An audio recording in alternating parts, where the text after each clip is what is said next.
Hi guys! Welcome back to another mini vlog. So for today's video, andito po kami ngayon sa Uptown Mall.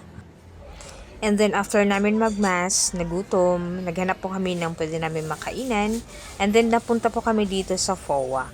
Pho guys is a Vietnamese restaurant.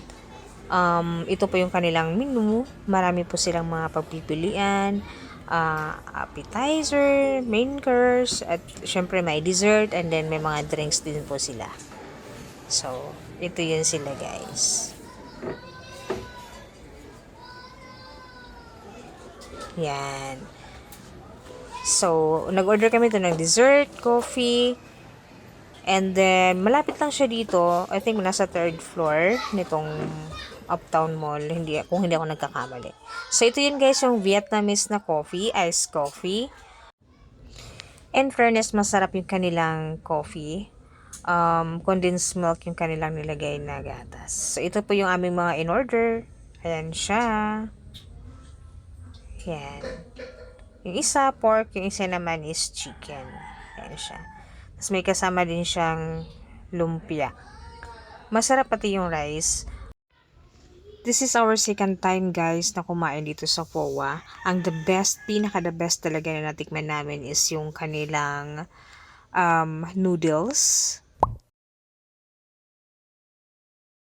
Tapos yung kanilang starters na rice, paper rolls. Masarap yun. Which is ito yun. And then yung kanilang salad guys. Pomelo salad, which is this one.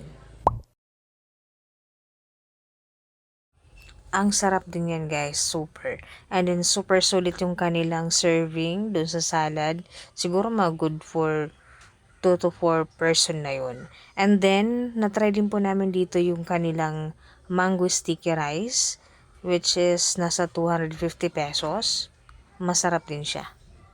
Magugustuhan nyo. Meron pa siyang dalawang klase na flavor ng ice cream na ilalagay nila. So, ito, since nakakain na kami, iba naman yung in-order namin.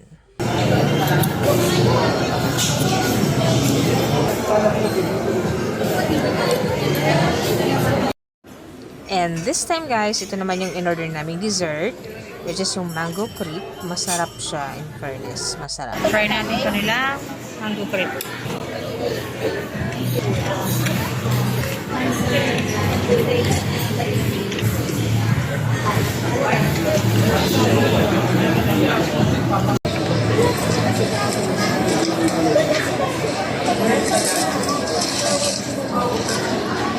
So overall, wala akong masabi. Masarap lahat ng food. So thank you guys for watching. Bye-bye!